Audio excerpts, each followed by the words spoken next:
show some slides about computer center. Yes. Okay. Thanks.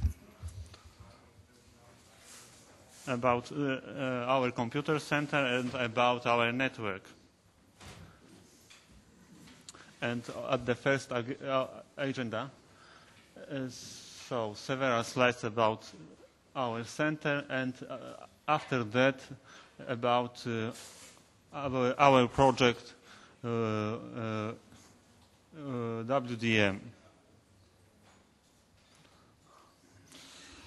We have two divisions. The first division is computer division. We have at our center we have not very large, but one of the biggest clusters in Europe, I think. It consists of 256 processors. It's based on Itanium processor. We have old cluster, we have SGI and Sun too. I am responsible for network division. We operate a metropolitan area network in Gdańsk region.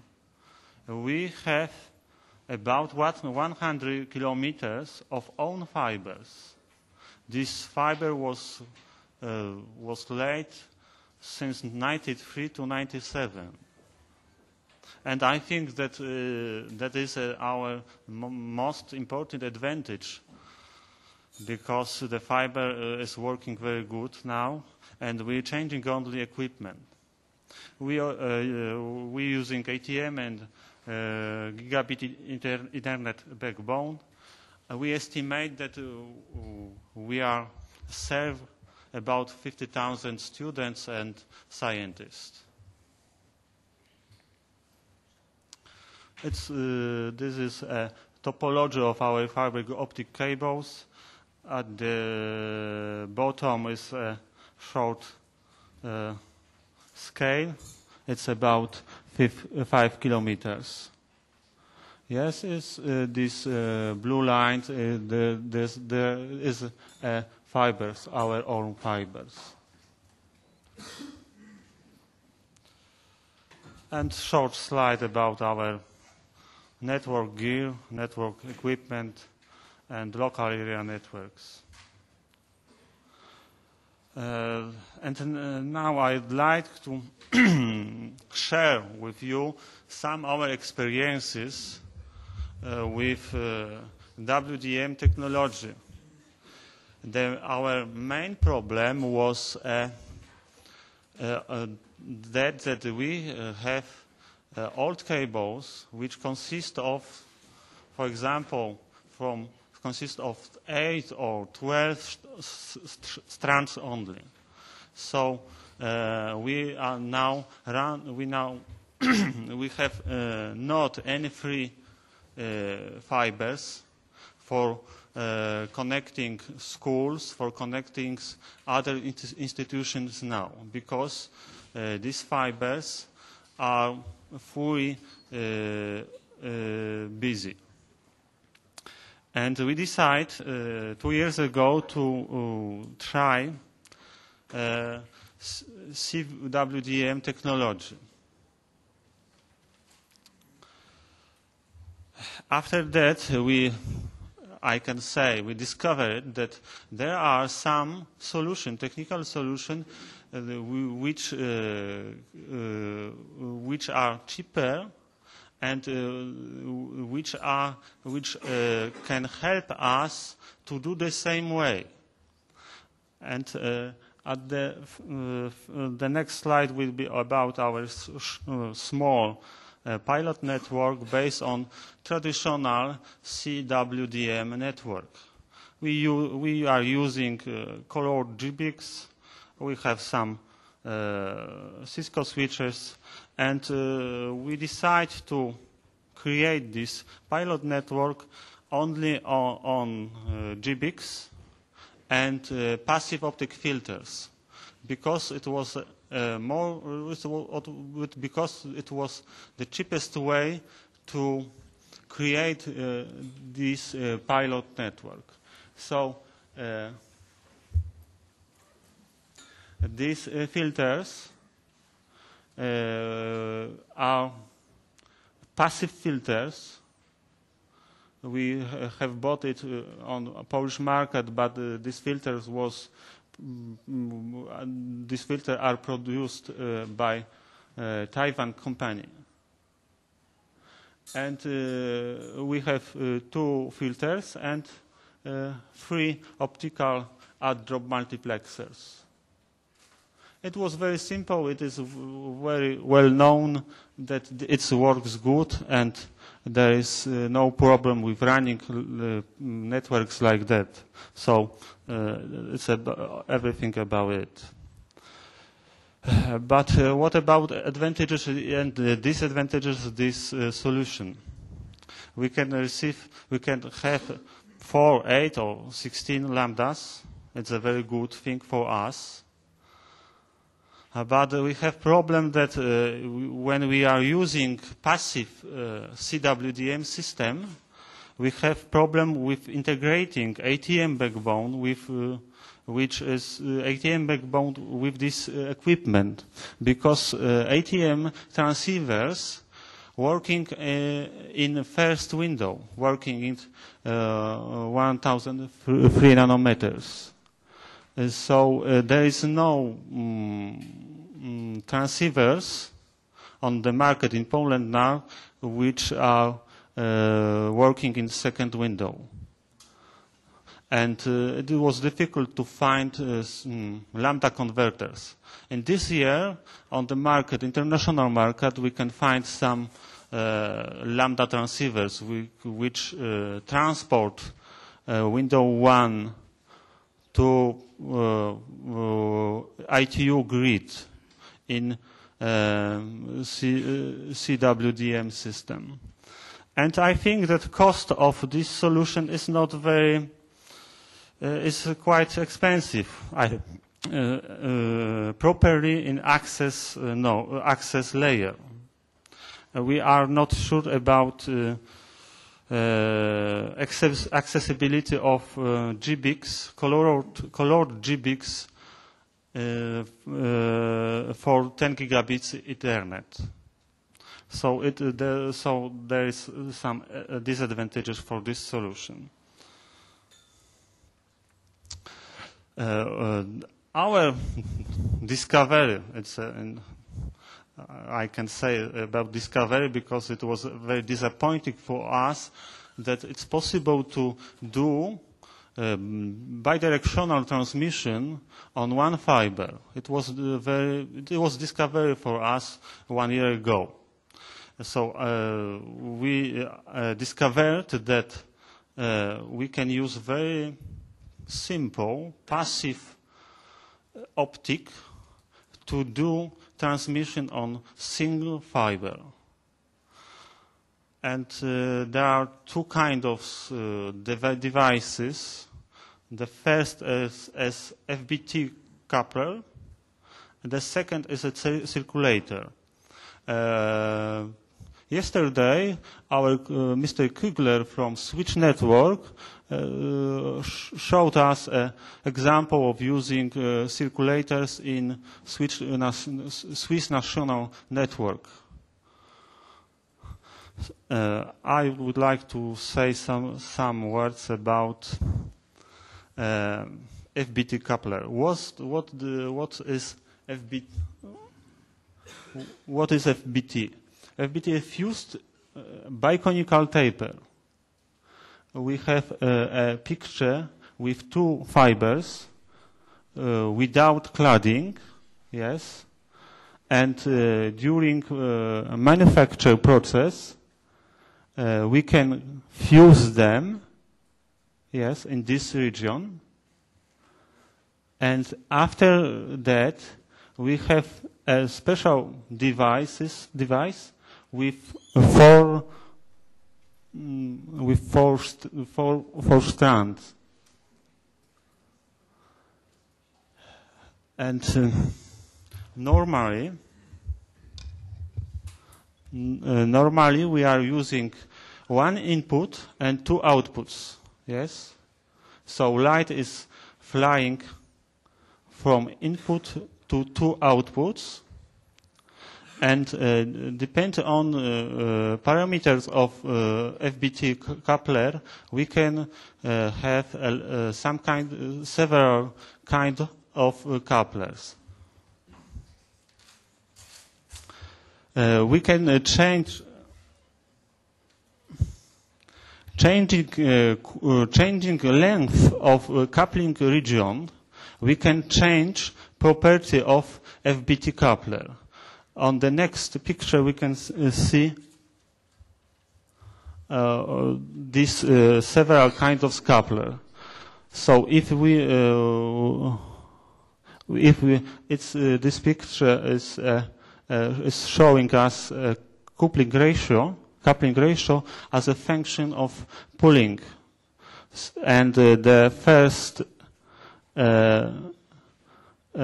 line is for the third window. The second line is for the first line is for second window. The first line is this line is for first window. Yes, and we can see that, for example, in point A, we have coupler, which we name technically single window coupler.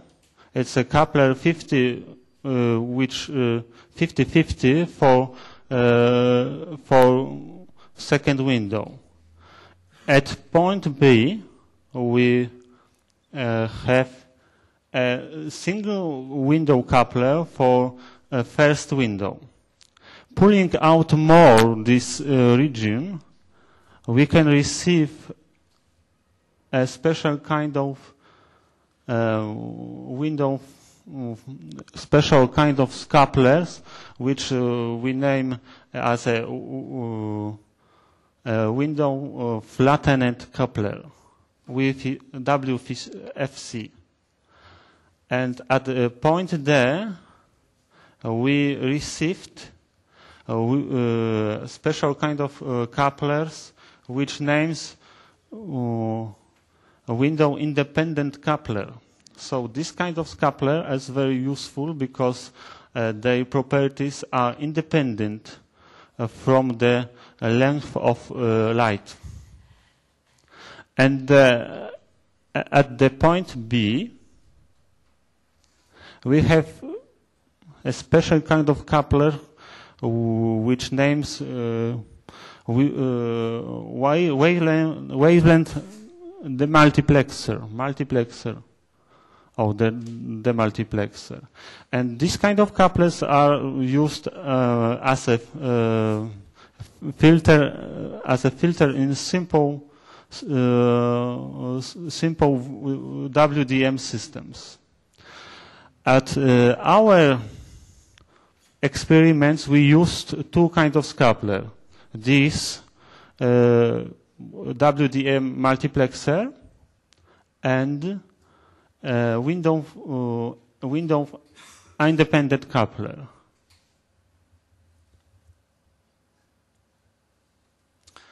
The second device which can be used is a Circulator. Circulator is well known for microwave engineers. It's a coupler which connects, for example, radar system to antenna. And this device is very simple because it transmits light from port 1 to port 2 and transmit light from port 2 to port 3. And what is the important feature of this device? That the light from port 1 is not transmitted to port 3. And the isolation between this port is very important feature of these devices. We didn't use any Circulator in our experiments because there are no wideband Circulators on the market.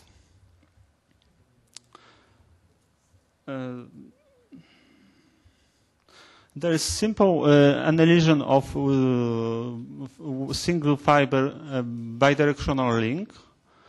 The most important problem for single fiber links are optical return loss. So the most important thing is to keep reflection from this point very low. But it was for us it was too impossible at the first to running transmission on single fiber, but it's working. We were helped by several theoretical analysis made by Mr. Vipul from Finisar company. And this analysis showed us that we receive about 5 decibels of margin. Yes, this is short analysis. And that the transmission will be working.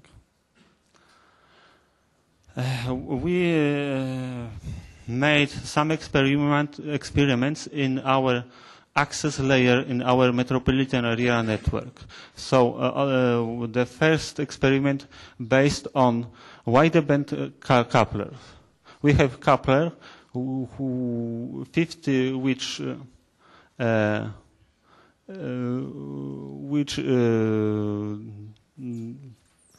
doing 50-50. We have coupler 50-50. And we have connected it to switches and to end-user equipment, and we were using only one fiber. The second experiment was using two kinds of couplers, as like the first experiment, we have two 50-50 couplers, yes, wideband coupler 50-50, and we have a WDM coupler which separate a first window and a second window of fiber. And it is working very good. We change it, we check it, we have measured measured some errors, but it's working very good. And there are some comparison of this is our first handmade FBT WDM. We made it from couplers and put it in normal case, optical fiber case. So we have the first one window, the second window, the wideband couplers, yes, etc. And for example, it's a short comparison of cost. At our CWDM pilot network, we have to pay about 5,000 euro for one line. Using creating two lines from one pair of fibers, using normal standard couplers and normal GBICs, we've paid about 360 euro for line.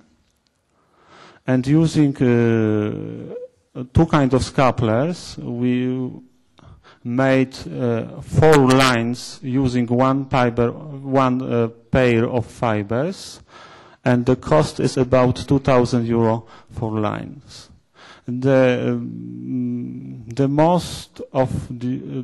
most expensive part of this system was GBICs for for second window. It was about, I think, 80% of cost, these GBICs. This solution is we can use only in access layer because in backbone we need a very careful tuning for existing our fiber lines, because at optic layer we're using PC contacts, so we can use it in backbone, but before we have to change PC contact to APC contact because of reflection. And the most important thing for engineer is to tune lines, tune fibers, and to keep reflection of the line on acceptable level. So it's the most important thing. What will be in the future? There are some standardization process of passive optical network. The most attractive, I think, is EPON, Ethernet Passive Optical Networks. I will show 2 slides about solution for access layer in the next or I think 2 years, next 2 years. There is a special study group which names Ethernet, in the first mile, and this slide came from this study group.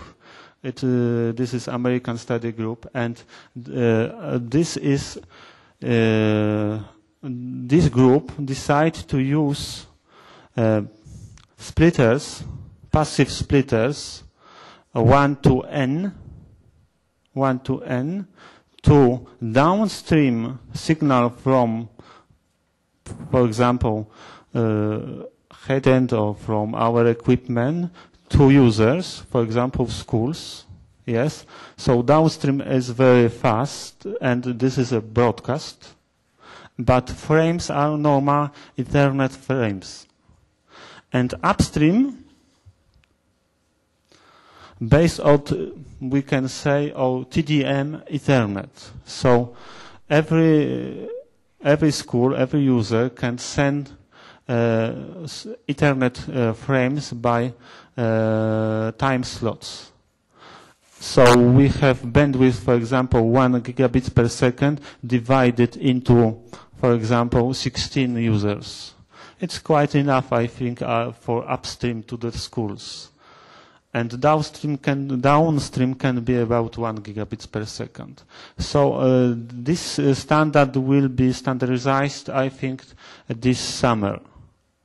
And we can, I think that we will see next year some equipment from the vendors which support this standard. And the most important benefit is that we are using only one fiber from head end to the access layer, and we can multiply fibers, for example, 16 times using this simple technology. There are short summary that we can multiply fiber using passive optics. It's very simple because we can do ourselves, and it's very cheap. So it's the market showing us that bidirectional transmission will be future for access layer. There are some bidirectional GBIX now, transceiver, etc. And this is a link to Ethernet AFM study group. Thank you very much.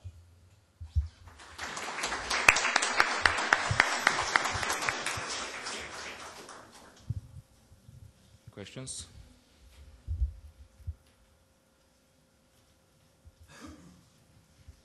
I have a question for the range of this transmission using this passive equipment.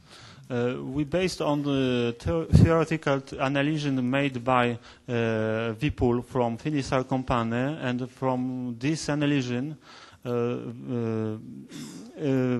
we can say that it's to 10 kilometers. So it's a solution for access layer. Okay, thank you.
Oh, whoa.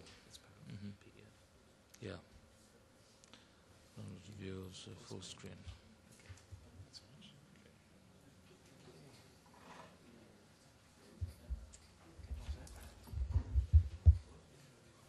Good afternoon, everyone. I better sit down here, Fee, but thanks very much for coming along today. And I'm just going to give a presentation on HANet's experience of dark fiber. And I'll just move along.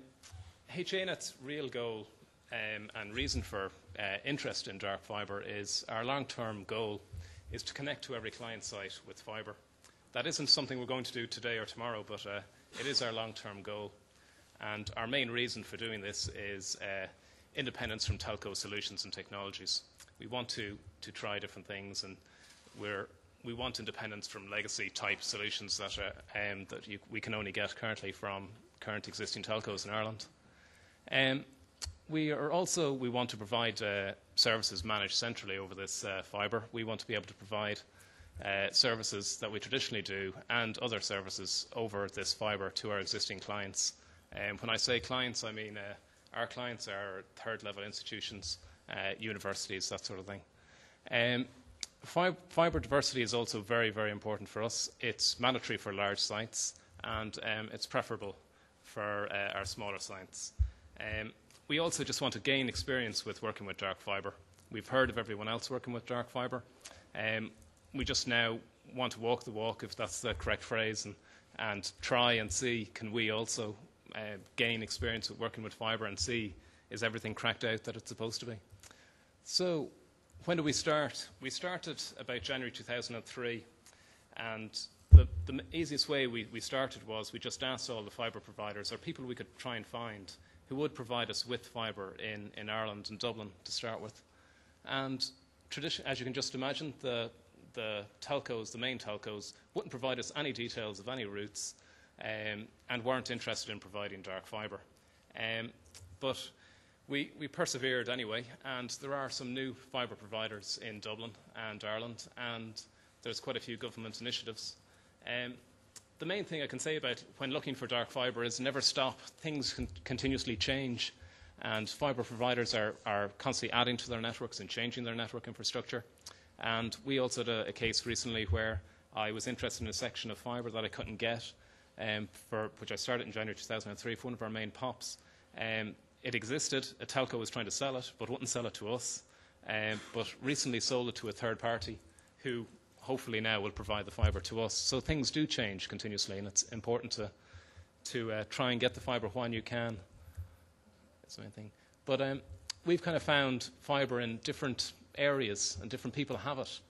And there's not just one particular group of people. If you do an RFP for fibre, you won't actually get certain or different organisations replying to it, especially the non-commercial people who have fibre today but have no interest in actually providing it to you. But we have found anyway that there are plenty of commercial and non-commercial providers of fibre. There are also plenty of government initiatives in Ireland. We're quite fortunate that the Irish government is quite forward in providing fibre. There's also quite a few of the utility companies have installed fibre in Ireland, and one or two private companies. And the government has actually just recently, about 12 months ago, started building regional broadband networks, fibre networks, in smaller towns and cities around the country. So we intend to piggyback on that. But a very useful thing that we did was we got ordnance survey maps and got all the fibre from as many people as we could and superimposed it on top of the ordnance survey maps. This is just one of the examples that we have. And this is Dublin, which is the main one that we have, and different telcos fibres in different colours. And this is down to street level. So it's very useful for building actual pictures of where the fibre is. And I'd highly recommend doing the same sort of thing because it just gives you an idea of whose fibre is where and how to connect up different people's fibre, because no one fibre provider is going to do everything for you. The other main things we came along with were what type of contracts. There are, as everyone has heard of IRUs, everyone's talking about IRUs continuously. The only problem with IRUs is our legal people aren't hugely interested, it's only recently defined in Irish law, IRUs. There's no legal precedent, so we're not too sure legally how it would work out in terms of bankruptcy cases and things like this. So our first steps anyway with fibre is just to lease the actual fibre, because our legal people are very happy. They understand how leases work. They're quite... so rather than wait, I'm sure at some stage we will go down the line of IRUs, but we're taking little steps, and our first steps is down the leasing road. We have currently 4 contracts that we're currently working on. I've broken these into non-commercial and commercial, because we have found fibre with the main fibre that we have found is within Dublin City is with the City Council for their camera network. They actually use for their cameras a single fibre per camera, and they have no interest in selling this or providing this fibre to anyone. But we've been talking to them nicely over 18 months now, and they're happy for us also to use their fibre. But that introduces difficulties as well. But that's what I mean. There's different organisations have fibre, and you just have to keep on looking under every rock and that sort of thing. But there's also, the government has been very busy with deploying fibre as well, which was quite useful for us. So we also have a contract for a national ring, which is 1,300 kilometres, and we're then working on these 19 regional networks in smaller towns that the government is doing. We also then have a core node ring in Dublin which is a commercial contract with 5 sites on it. That is 3 of our main POPs and 2 international POPs, which provide our international connectivity. So that's the 5 nodes on that commercial ring. But just to give you an idea anyway, the timeframes involved in some of this, it's taken 12 months just to agree with the council to do a trial. A lot of this was just purely down to finding the right people to talk to, and government agencies generally work very slowly, but still we have found similar things with commercial organisations. Trying to agree terms for fibre networks can take an awful lot of time. 12 months is nothing in the scale of these things. The project that we're doing with the council has 4 pilot sites, which is 11 kilometres of fibre, and in 4 sites and 3 point-to-point links. These were very busy city centre roads, and they're right in the very city centre of Dublin. And the amazing thing was that the civil work was about over 400, 500 metres worth of civil work to be done, and this was all completed in 4 months. It might sound like an awful long time, but it happened really, really fast in terms of there was access to these roads. Roads had to be closed. These are city centre roads. It's not easy to get permission to do such things.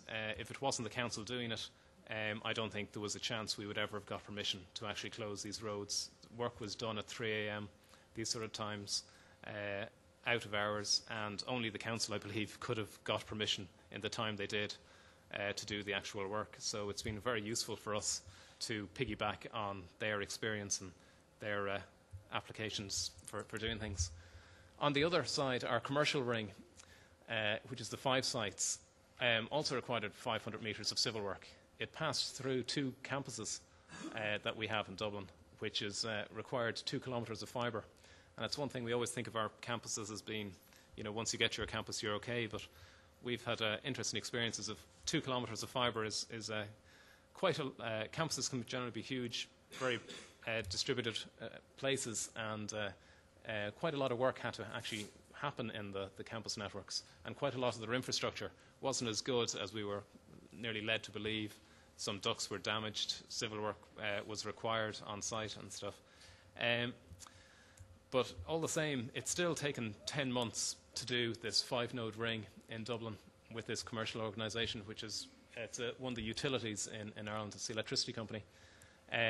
But the main problems they had was it took 6 months to get permission for one road opening on one of the roads to actually complete that, to complete access to that site, which is, I think, more usual on major roads in major cities.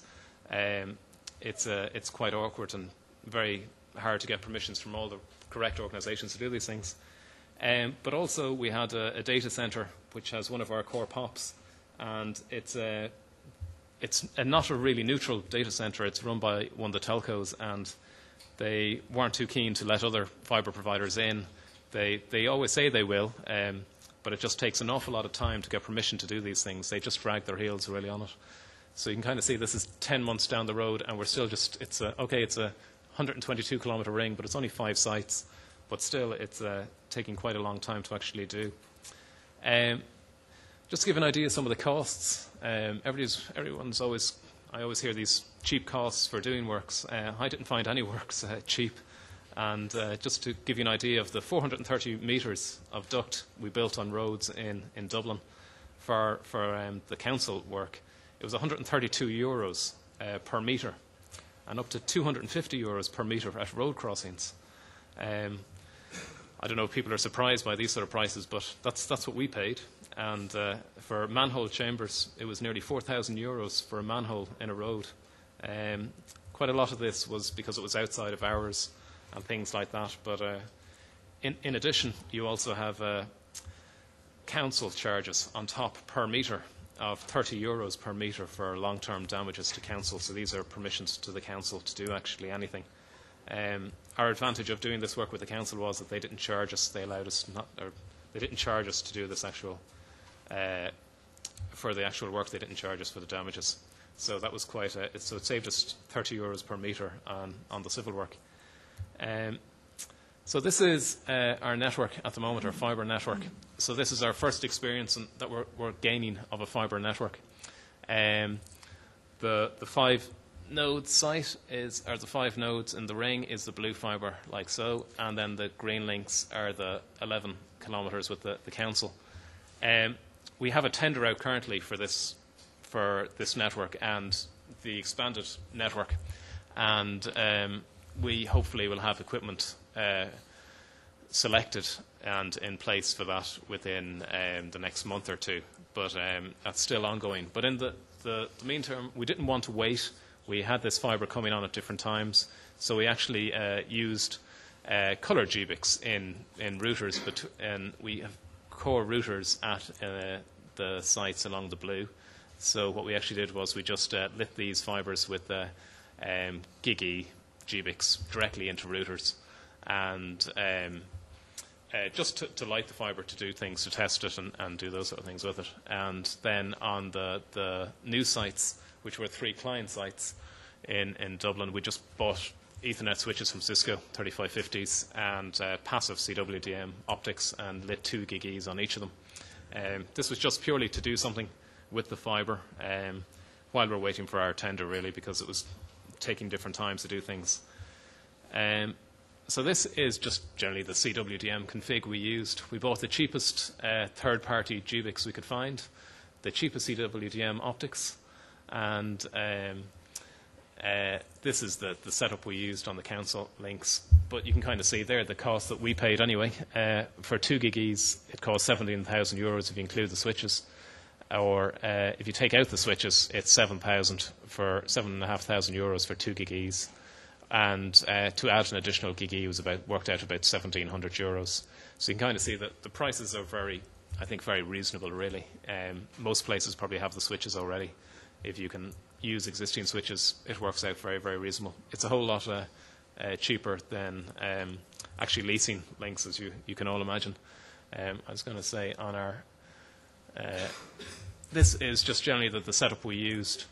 This is only 3.5 U in height, the Ethernet switch, the ODF, which is just sorry, this is the picture on the left. I have our little thing here. This is a little picture on the left. It's only 3.5 U. It's a little sliding ODF, which the fiber is terminated on, and that's it here. So the fiber terminated here, and just SC presentation. And then we had just passive CWDM, add-drop multiplexers, and an Ethernet switch down here. So it's all very compact and all worked. Very, very simple. Nothing to it, really. The picture on the right here is just where the armoured cable comes in from the road. It's terminated. It's then just spliced onto internal fibre, which is just coming here. So this is just a little splice tray, really. And the final one here, this is just what the passive CWDM optics look like, in case anyone's wondering. There's a pencil, and here is an optical coupler. This is just one of these Taiwanese couplers that everyone talks about. I think everyone buys them from the same place and just rebadges them and different things, but they're just the company is as FOCI is the name of the company if you want to look it up or anything. But there's the optical coupler, just to give you an idea of the scale of things. So then that's mainly within Dublin. Outside of Dublin, we have, fortunately, with two government different initiatives. One was on a 1,300-kilometre national fibre, which was a 48-fibre cable network that was wrapped around the power lines. It was done in conjunction with the government and the electricity company, and with some government funding and EU funding. So we managed to acquire a pair of fibres on that 48 fibre cable. We're still in negotiations to actually get that fibre transferred to us. It's 18 months in negotiations with different government departments, but hopefully it will eventually we will get there. We also have the government has a regional broadband initiative in 19 towns, which has a couple of our universities are in.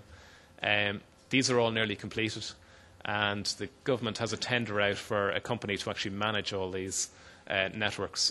The company is only intending to manage the fibre, and that's all, and lease this fibre. We're looking to lease fibre in several of those towns because we have third-level institutes in those towns. So we hope to connect it up to the national fibre network then in turn. So then that gives you this sort of map. So the figure of 8 is here and up. That's the 1,300-kilometre fibre that's wrapped around the power lines. We have the council fibre in Dublin, and then at these 3 locations we're looking at doing metro fibre networks from that government initiative.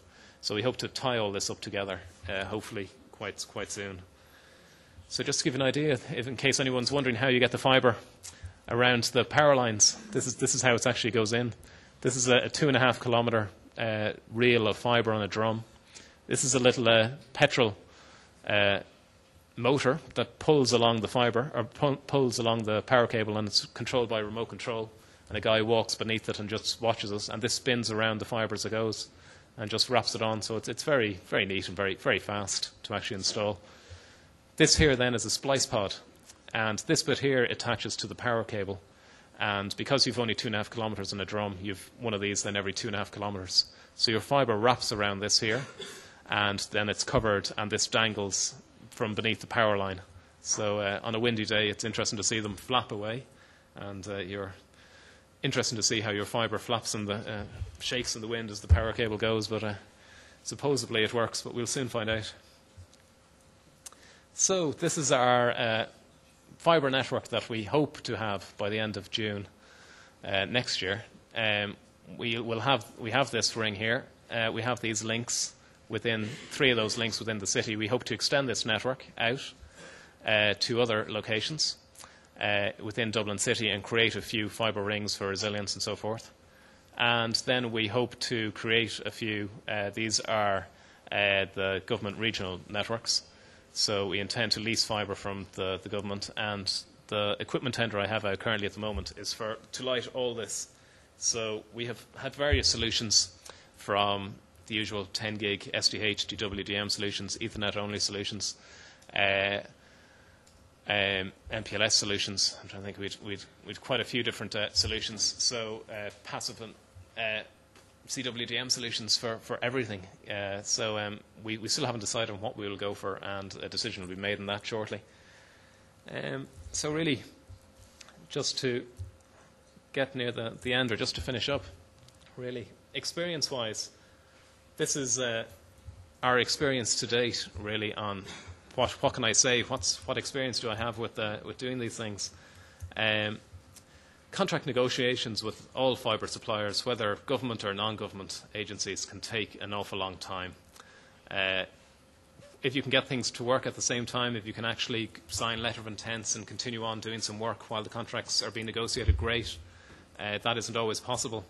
Like the one for the transfer of that fibre on the government national thing is 18 months. It's still ongoing. We haven't been able to use that fibre for anything, unfortunately, in that time frame, whereas with the council we were able to sign a letter of intent, continue on with a trial while we negotiate the contract.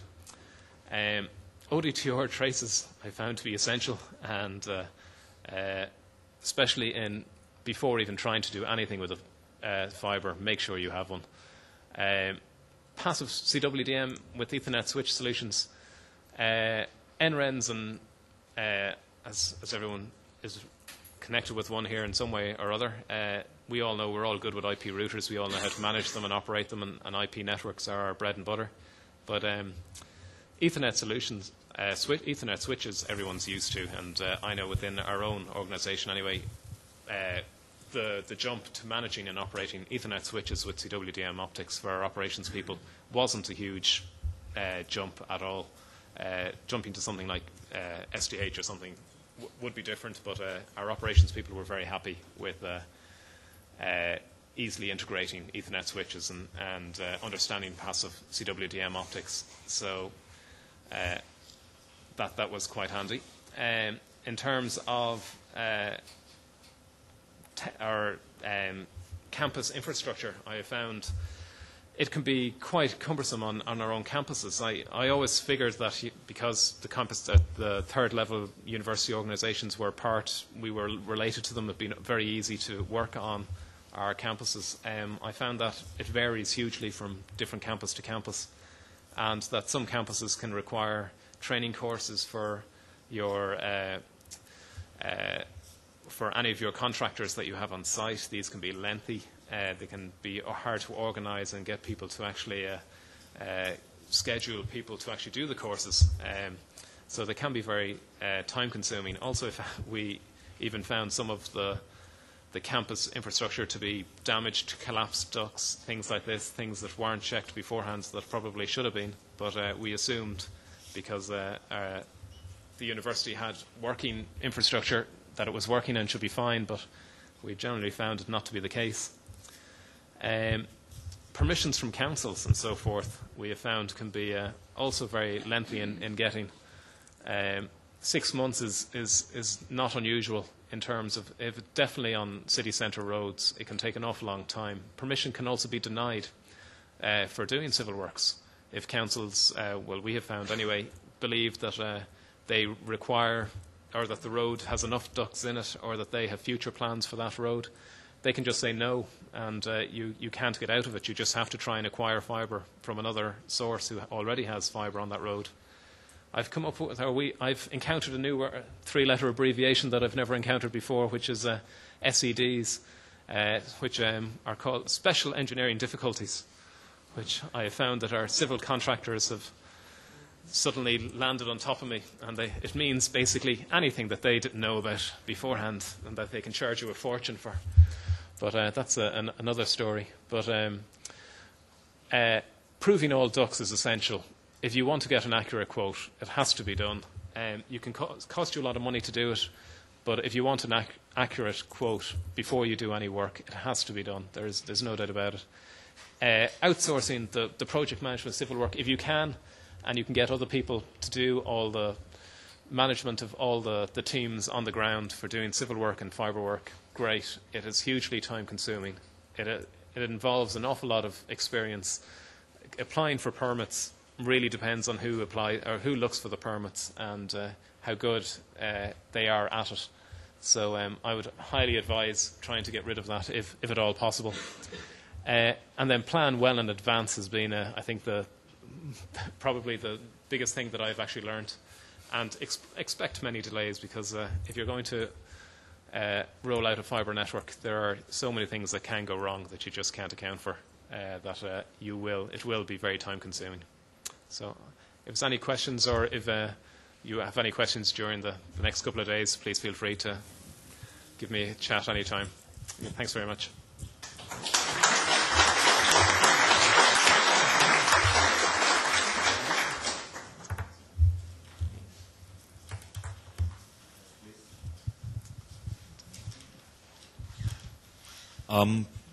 I'm aware I'm probably going to embarrass myself by asking such a naive question, but I'll do it anyway. No. A huge hurricane blows in off the Atlantic over the west coast of Ireland, and you lose huge numbers of power lines. They just come crashing to the ground.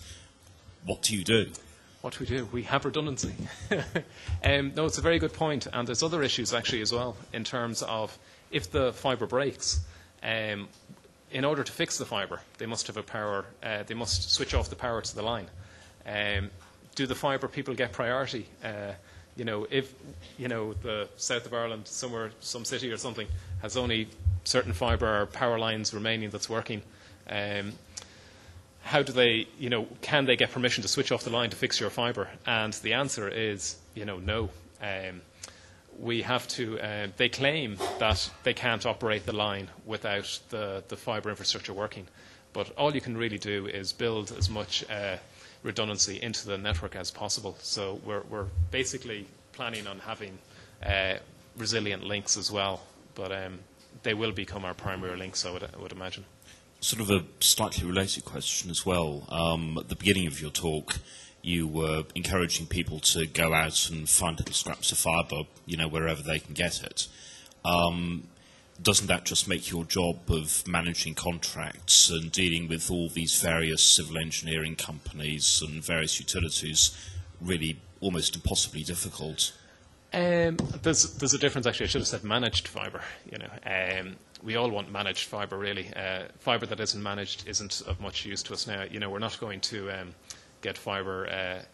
We don't want to actually own, a couple of 100 kilometres of different disparate parts of fibre. So we actually want people who can manage it and provide a service to us that if something happens, they will return it in tow. But there are issues like with the council there. Currently, their fibre, it's only for their own use, and now us, but for their cameras. But they intend to get a company. They have a tender out for a company to actually manage that fibre on their behalf and provide 4-hour service on it. But they currently don't have that.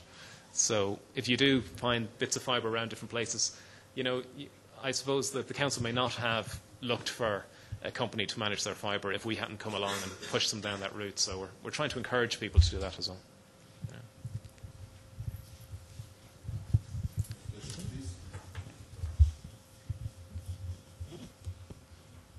Yeah. If no, thank you for your presentation. Thanks very much.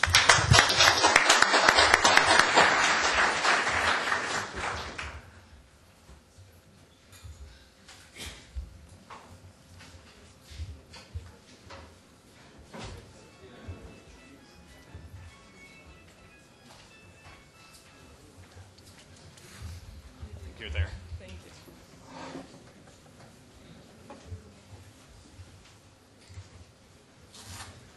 Good afternoon to everybody.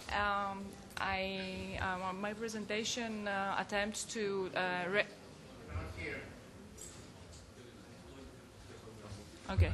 Is it better now? Okay.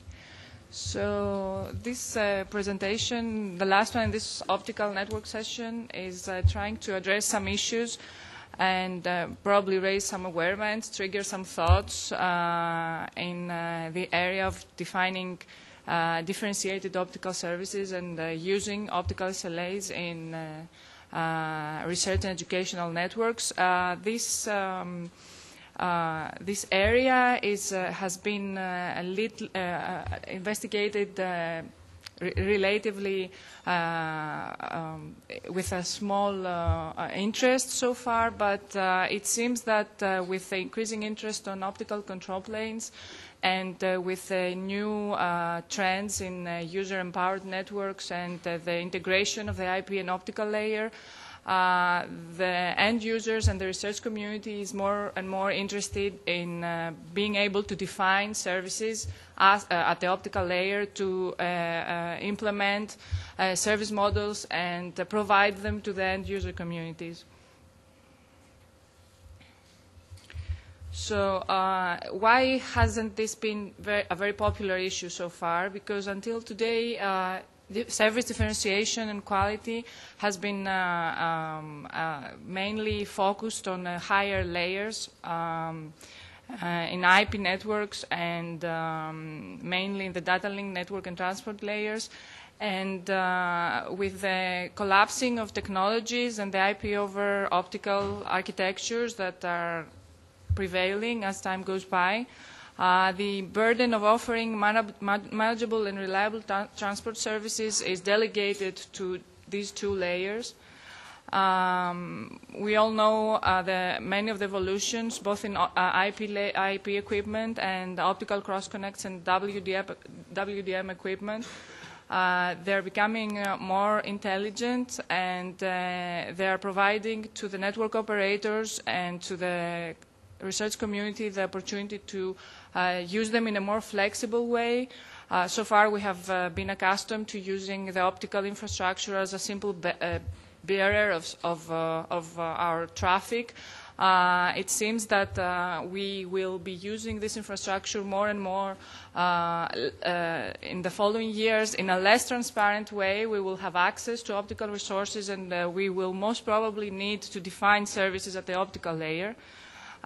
These services have to better match the user and application needs, and in order to do so efficiently, they have to be properly defined and monitored by SLAs and operational procedures. So there is some literature on the issue. There are certain documents, for example, in the OIF area, defining differentiated optical services. These efforts start from defining physical layer attributes and pointing out the importance of physical layer monitoring for assurance of optical services, SLAs, and fault detection. A number of quality of service attributes which are interesting and of interest in the optical layer are the QS levels at the physical layer in terms of impairments in the medium, bit error rates, restoration times, and priority and preemption of optical circuits.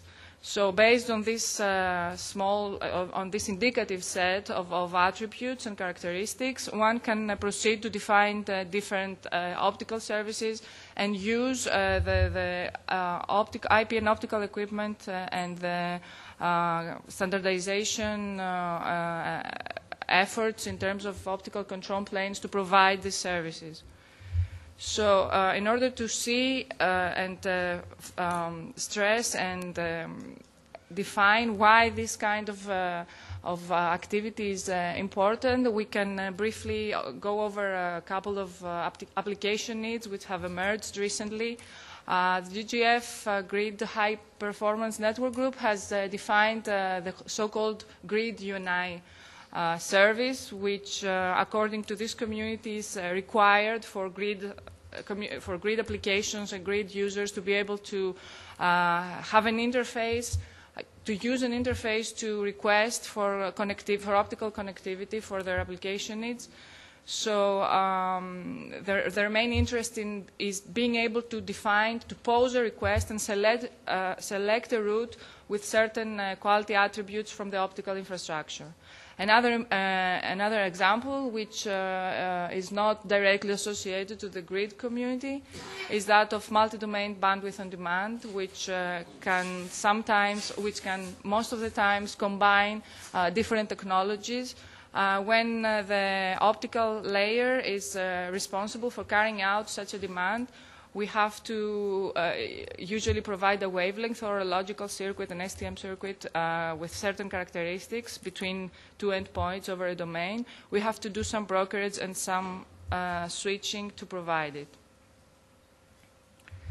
So there are, as I mentioned in the beginning, some sporadic references to related activities. These references have to do with optical signal monitoring and quality monitoring in the optical layer, which can provide indication of how, what is the level of quality provided by an optical circuit. There are efforts to assign quality and operational attributes to optical paths. There are OIF UNI documents which talk about optical services and light path attributes. There are also references in the literature for unified mechanisms for capacity provisioning and protection, which are based on these sets of attributes. There are very few references in the definition and use of SLAs in the optical layer, and there is also a need for coordination of the quality provided in the IP and optical layers. For example, a batching of IP layer requests over an optical circuit has to make sure that the availability characteristics of the optical circuit are such that the guarantees for the IP traffic using this optical circuit are respected, and so on. So today we stand in a position where the roles of the IP and the optical layer are identified and standardized in order to provide rapidly optical connectivity with more monitoring and efficient restoration capabilities. The research community has focused mainly on the GMPLS principles, and there is also the ASON architecture. Both of these frameworks or architectures or standardization initiatives are mainly dealing with the operational aspect of defining the entities involved in optical services provisioning, and they do not really address at this point service differentiation at the optical layer. They provide the tool for provisioning, but they do not fully take into consideration certain characteristics that can come into the picture when we discuss optical services provisioning. So as long as these tools are accepted and are widely used by the research and production networks, the value of providing differentiated optical services will increase as the end users and the customers of networks will have these tools in their hands in order to request for optical services. So in order to be able to give some basic principles for optical service differentiation and optical SLAs, we can use the reference architecture of an optical transport network as it is defined in many standardization documents, white papers. We can go along the lines of GMPLS and care for providing capacity at different levels of granularity, and we can attempt to define, to propose distinct services offered by the optical layer, basing our differentiation on qualitative and quantitative attributes at the optical layer. An example for that would be to focus, which is also followed by a lot of related works, is to focus differentiation on resilience and availability guarantees. The important is to standardize the interfaces between the users and the customers and the optical transport network so that these kind of requests, qualitative and quantitative requests, can be communicated between the users and the network for the service establishment to be successful. And last but not least, as I already mentioned before, it is important to be able at any point to map such services defined at the optical layer to their equivalent services in the IP layer so that we can have end-to-end provisioning instances which make sense and are of use to the end users. here is a simplified view of a reference architecture as it was adopted from the OIF architecture signaling working group. It's the usual model of the optical transport network with its edge devices and the IP networks or any kind of customers that can be attached to it.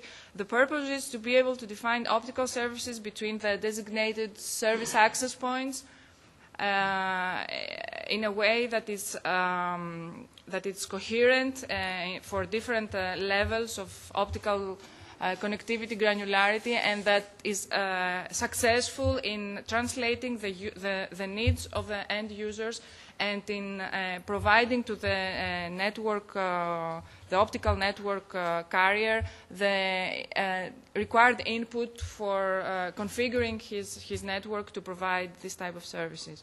So bearing this architecture in mind, which is fully compliant with the UNI concept, only that it adds to the UNI concept the fact that the user can also accept for a request for connectivity between two endpoints. He can also communicate his needs in terms of availability, resiliency, quality for the optical connection.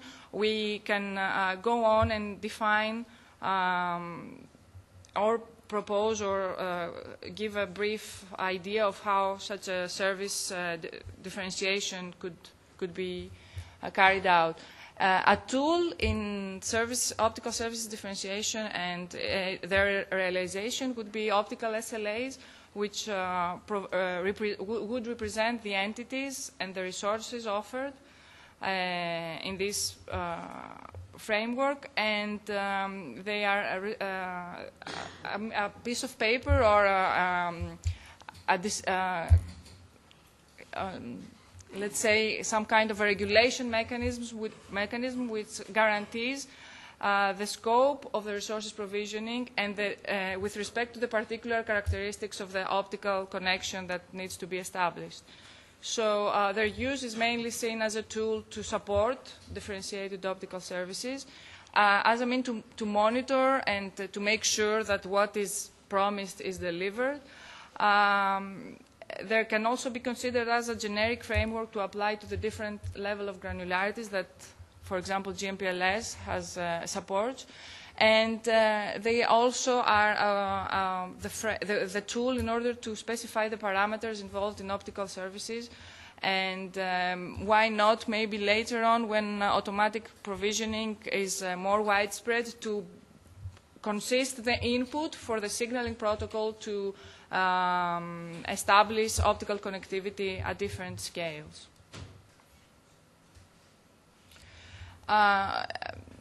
Just to give some more insight into this, there's a small case study that follows, which deals with provisioning of light paths across the backbone of an optical transport network between two service access points for two IP networks or two end-user communities.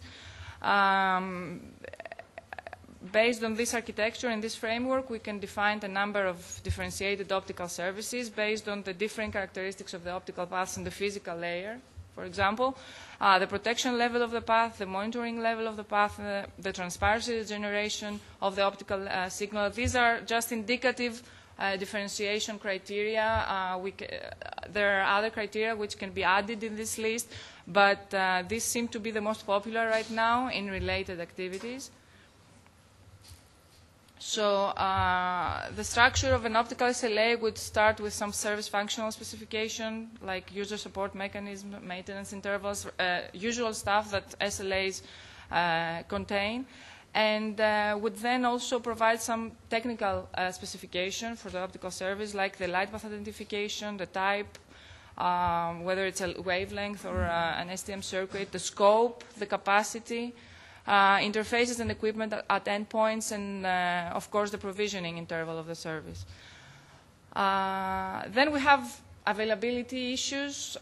We all know that there is increasing interest, for example, in the grid community for scheduling requests and for providing network services with certain start and end points, with deadlines, with a certain schedule. So these types of things are useful in such an SLA to depict the duration of an optical circuit provisioning and to monitor its availability and its quality, if we can say, in terms of what can the users expect in terms of its uptime and so on. Moving on to more technical specifications, such an SLA could contain light path quality characteristics, like the optical power, the Q factor of a lambda, for example. It could contain data transmission characteristics, which are of great interest, like the bit error rate, the severe the error seconds, the severe error seconds, the support of forward error correction, and a number of other characteristics which depict the quality of the optical circuit established. The protection characteristics, whether we have dedicated shared protection for this optical circuit or the light path is totally unprotected.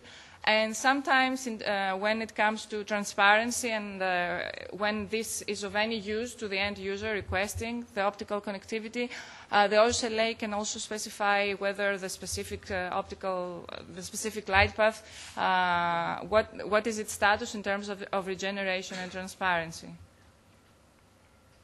So here is an indicative matrix of differentiated optical services. We can have 2, 3, or more levels of differentiation depending on what is our main interest. If our main interest can be the bit error rate, the protection that the light path might have, what are its capabilities in terms of monitoring, and also whether that is of any interest to the end user, and how is such information exposed to the end user. And as it was mentioned before, the regeneration characteristics of such a service. This is just an indication of a differentiation schema. We can it is open for the community to define such kind of services in the optical layer, and for the end users to express what are their needs in terms of these differentiation characteristics, and to transform them into optical services description, include them in optical SLAs, and in this way ease the provisioning model of such services. So in order to sum up this brief overview of what is done in the area and some suggestions that could help in bringing forward this new aspect of differentiated optical services and SLAs, we can consider them as the missing part for the successful deployment of advanced optical services for end users and customers which have a more specific qualitative and quantitative needs from their optical connectivity.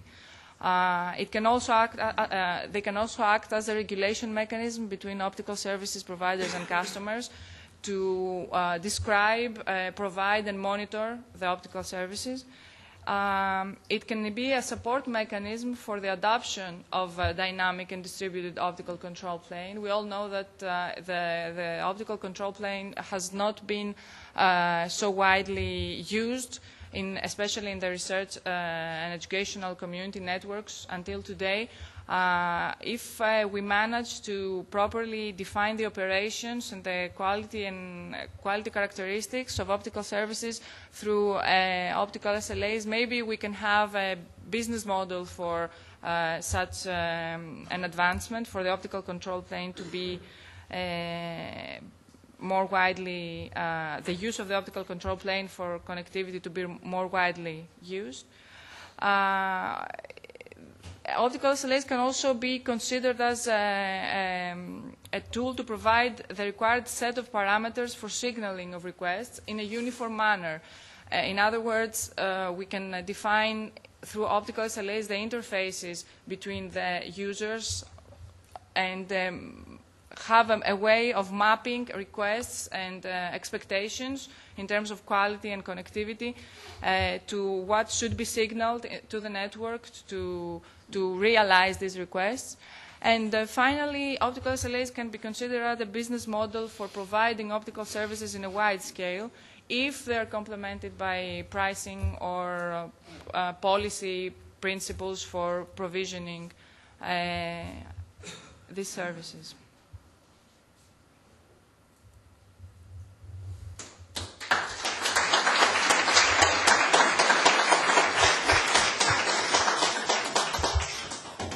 Questions? Yes. Once we're talking about SLAs, No. Once we talk about SLAs, then it reminds me of an environment where we have providers and customers and things where regulatory matters may enter. And the way you presented your optical SLAs and the parameters and all that, I believe brings, it may be contradictory to some of the principles of the new regulatory framework of the European Union, which says explicitly that they should be technology independent. What you suggested right now is a completely technology-dependent kind of SLA, an SLA where customers know everything about optical networking, know how to parameterize them, know how to model them, and so forth. And it appears to me that this may be the case of academic networks and so forth, but we'll have to be a bit careful once we want to expand that into provisioning of services. I mean, that's my first reaction to that. I don't know. Yes. Okay. This is all of the points that you raised are very sound. The issue here is to be able to bridge the gap between the requirements and what is actually provisioned. So the idea, a lot of the ideas that have come up in this area were caused by needs which were either from, let's say, the end-user communities of optical networks, like, for example, the grid community. And by no means should we say that this level of technical detail should be included in all kinds of such SLAs, to answer the first part of your question. But still, it seems that we have to put some kind of a framework in order to be able, because access to the optical layer for end users is something which has recently come up, and it's totally unregulated, allow me to say, at this stage. So I don't know if this kind of an initiative is the right way to address it, but what is necessary for sure is to have some kind of transforming these needs into technical specifications so that we can have services at the optical layer to be able to carry them out and to be able to deliver them and meet the user requirements. So to sum up, I'm not saying that this is the right way to do it. It's what the technical and the standardization world has come up with so far. And definitely it should trigger some thoughts on how should we address services provisioning at the optical layer for end users, which is something new, and provide some regulations for it. Thank you. The next question, please. I have one question for you. You presented the approach from OIF and ITO, and what is the third standard bodies as IETF approach for this problem of defining optical? Okay, maybe there's a little bit of misunderstanding here. What I presented was not an OIF approach. It was based on the architecture defined by the OIF for their UNI specification. So what I tried to present is how could these standardization efforts of the Optical Interworking Forum architecture augmented with certain quality and service differentiation characteristics. So it is not like trying to interpret their work. It's trying to find a way to map user needs to the work that's done in these standardization bodies, and to provide a mediation, let's say, tool to request for optical services and to have them carried out. So UNI, for example, so far does not address these kind of issues in terms of availability and so on. But the point I try to make here is that maybe we should start thinking of introducing such issues in optical layer services provisioning. I don't know if that answers your question. Yeah, thank you. If no more questions, thank you for your presentation again.